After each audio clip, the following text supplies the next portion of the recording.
Hello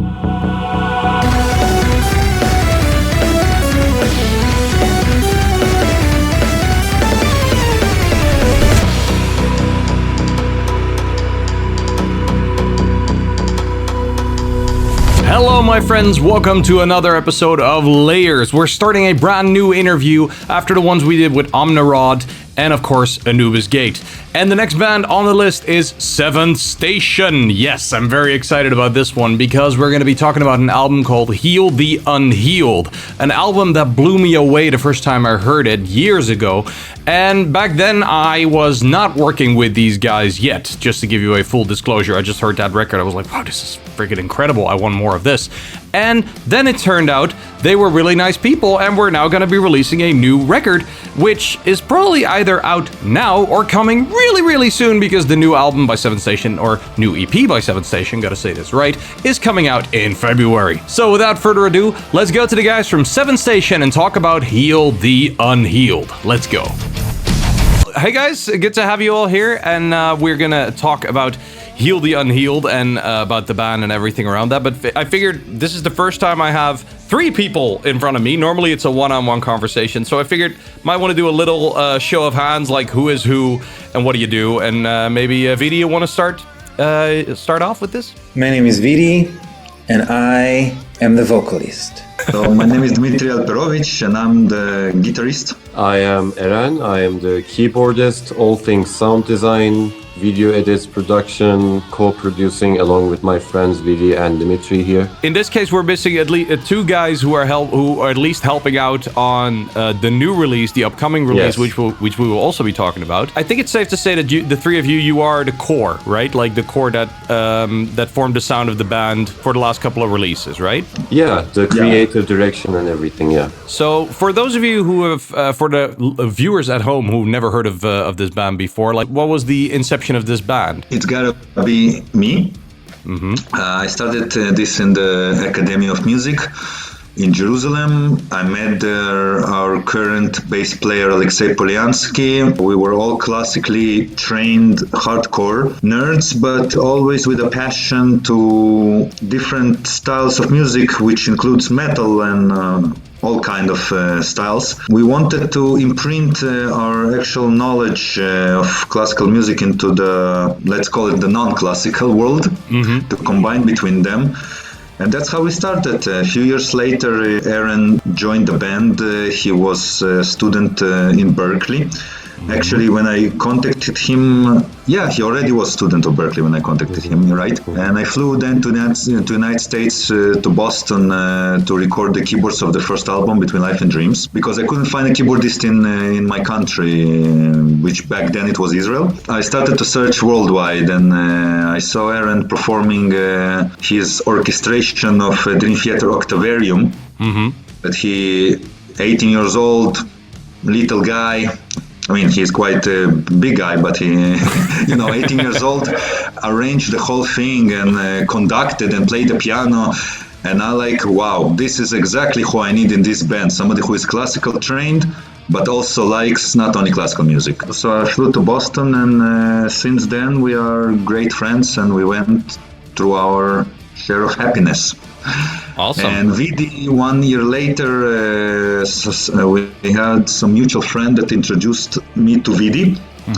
And I asked him if he wants to record the vocals on the first album, Between Life and Dreams. And it took me some time to convince him. But eventually he was convinced. And we are more or less together since. I don't know, a part of me is like, took some time to convince him. I can just imagine you standing in front of his window menacingly, like, do it. Come on. I wasn't singing serenades, but...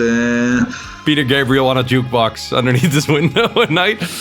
Yeah, because back then the music was in MIDI, so actually I sent him MIDI and stuff, so everything was, because we are coming from the classical music, so when we write music, I know that probably I'm answering like 10 different questions, but usually when we're composing music, we actually notate it or put it into MIDI notation, and you have the experience, we know how the instruments should sound, so it's creates kind of funny moment when everybody gets the MIDI.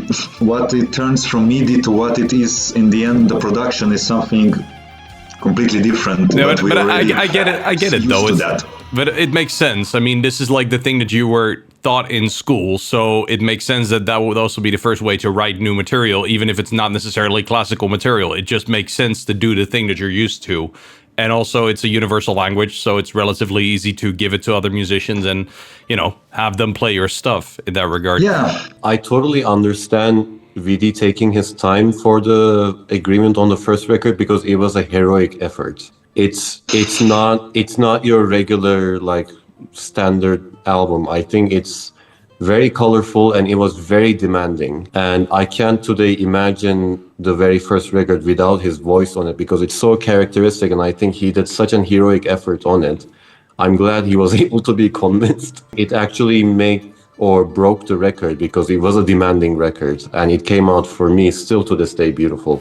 And Vidi, what was your, because just to rewind a little bit, because obviously they said it took a bit of convincing, like was that also because you were doing other things maybe? Like I can also imagine it might have been a time thing, like wanting to commit to a band or something? I don't really remember. It was such a dilemma, actually.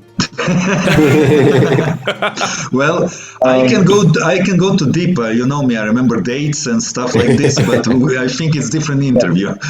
I came back to Israel after my first round in Copenhagen, where I was studying voice. This was a very good challenge when Dima wrote me to try this kind of thing with the new technique that I studied.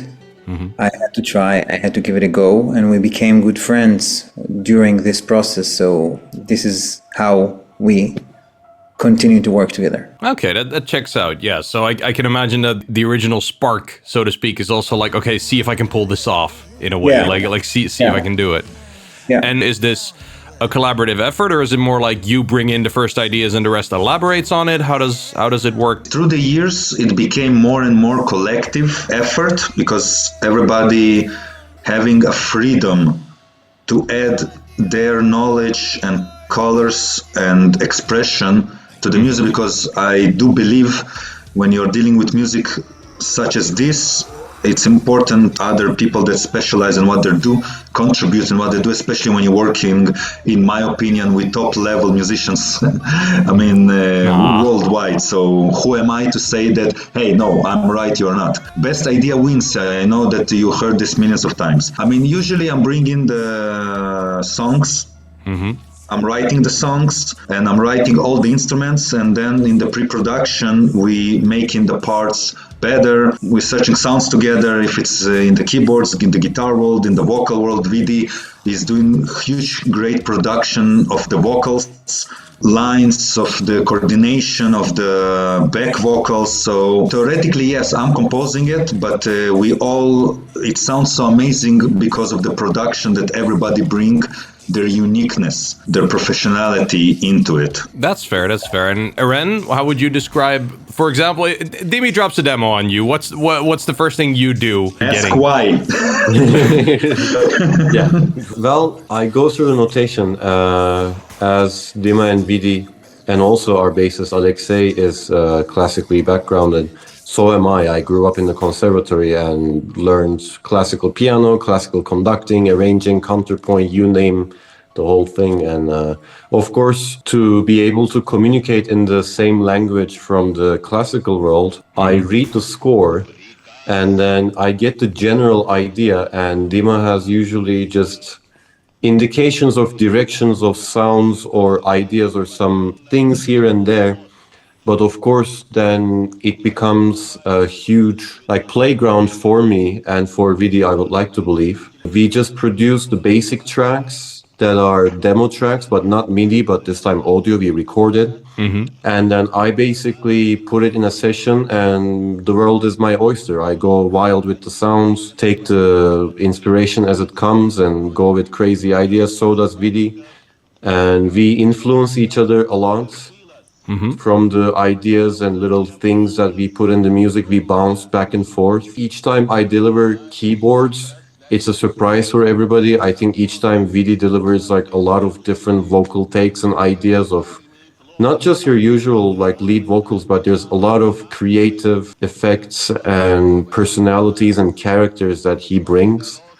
So it becomes like this framework for us to go basically crazy and make this whole insanity together. And we all have very strong creative feelings. We just clash them in the middle, and out of that comes something really, really beautiful from trying to balance each other in our own ways of craziness. What we achieve to balance it between all of us, I think, is great, and I really, really enjoy that process. It gives a pretty good impression of how the process works for you guys. Now we're talking about Heal the Unhealed on this set of episodes. Is there anything before we start diving into the tracks? And I'm looking at all three of you. Is there anything in terms of this album that we need to know before we start? Like, is there a unifying thread, a concept? Is there something tying this record together, or what are we looking at here? We are apolitical. So whatever you will hear in these episodes coming from our imagination and history, facts or theories, depends who wrote the book. It's nothing to do with anything political. I need to warn this ahead about this album. The cover already throws you to interesting times in history. For me, it's like as an outsider, when I saw that cover, I was just, there will always be people taking offense, but a part of me is like, yeah, but that's also just art, you know? Like, I felt it was so surreal in a way as well. I'm like, I partially see where you guys are coming from, but this image makes no sense whatsoever. Like, what's going on here? Well, it's a thin line between doing a historical snapshot and taking a political position.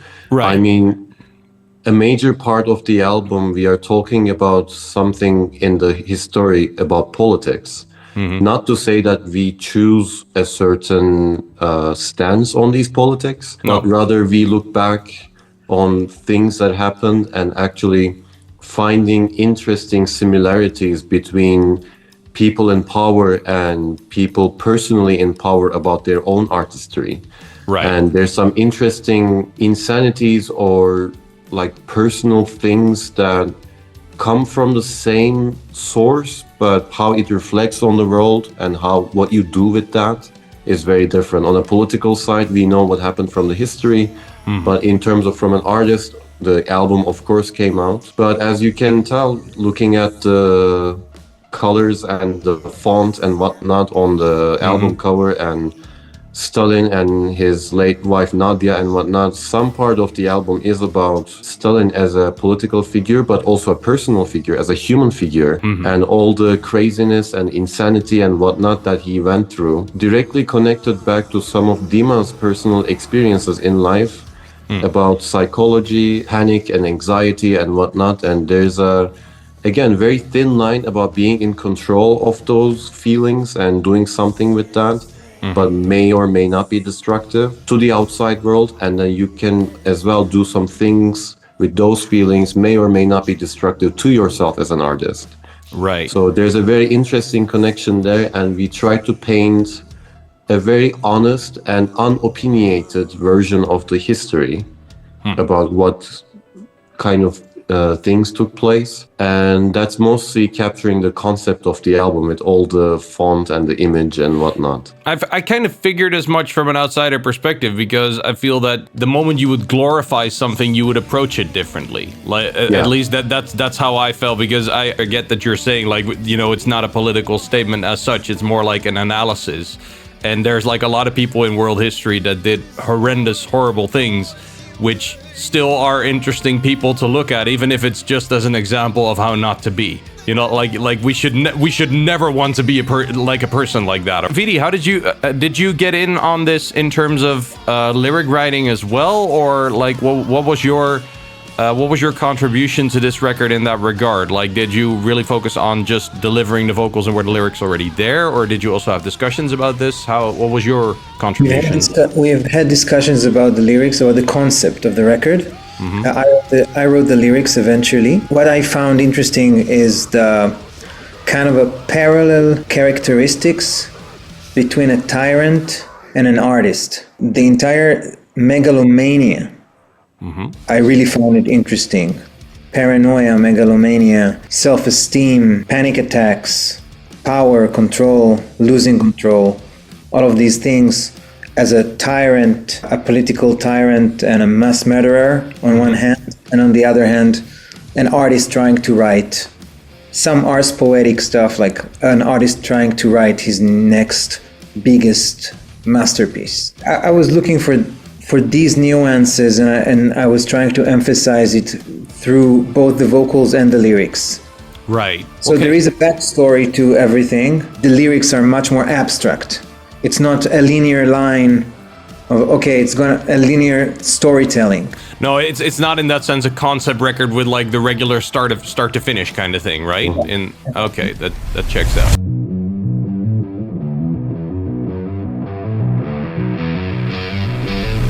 The first track, Unspoken Thoughts. Well, tell me, what is it about? How did it come to be? Whoever wants to start first, feel free. It's a song about this feeling that I'm sure that everybody had in their life, about this moment when you feel like you're holding everything inside until it just explodes on the outside. Mm-hmm. This is the one layer to understand this song.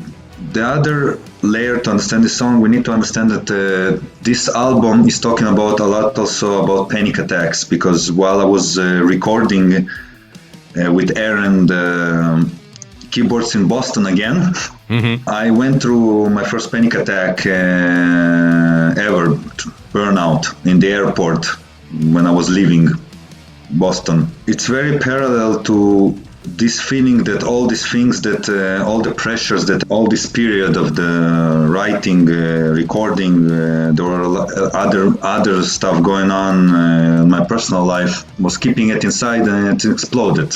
It's just in the song, I think it explodes in some other type of disease, but I got burned out. I mean, the whole concept of Healed and Unhealed, I mean, and the title name, it's about panic attacks. If you look at the artwork, you see there's Stalin, right, and Nadia, but if you look down, there are two people there. There is a doctor and a patient. The doctor is giving drugs to a patient that gives him money. While smoking. While smoking, it's like a sign that these kind of things are not treatable. Yeah, so it's a bit like the Unhealed part would be that, there is no pill or one thing you can do to just prevent panic attacks in general, right? Like or cure them.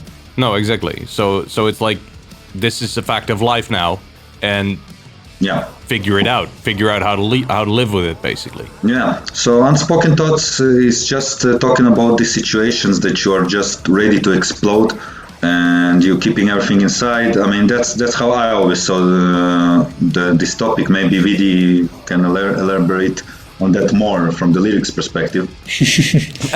Well, I think if we're looking at the macro of the 6 tracks, this is the one track that has no decorative background of a time and place. It's more about an inside feeling, and it's more about keeping things in your stomach, and it's more about how things can get toxic, which later on we will meet again when we get to the 3 songs, the trilogy about Stalin, mm-hmm. and his relationship with his wife Nadia. You could almost say it's like a precursor, like, okay, this topic will return. We've given you the prologue now. It's the gun in the first act. Right. Yeah, exactly. Back then we had so many midnight talks, me and Dima, about how he's feeling, and I've been experiencing panic attacks as well. I was trying to portray what Dima was talking about each night when we were talking.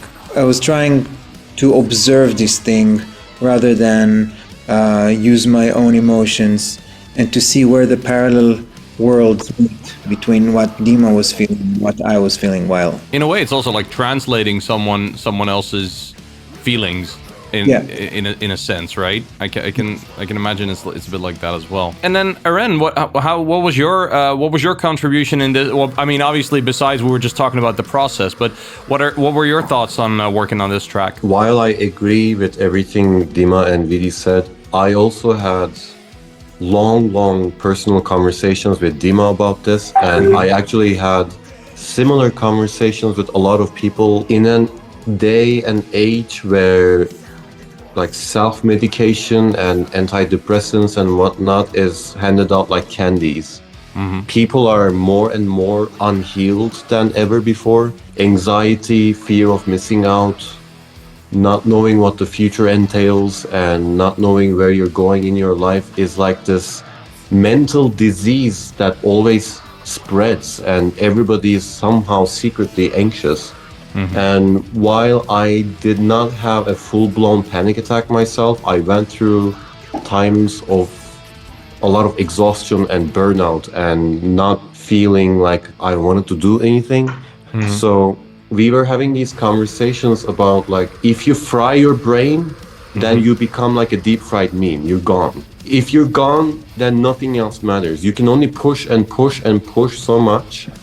And in an artist's way, this can result in a burnout kind of panic. Yeah, like But writer's block, in a- or just not being able to do anything, right? Exactly. But in a political sense, if you push and push more and you are always hungry to get more and more, this can lead for you to become, if you have tendencies of narcissism or if you have tendencies of power tripping or controlling, from an entire country or a state to your personal lover, basically.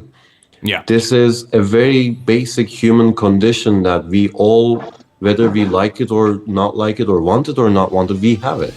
It's part of the human operating system and we have to treat it carefully. Communication and letting it out is actually very important, and that's one thing we are talking both in the lyrics and the music video itself, that if you don't communicate, then it eats you inside out.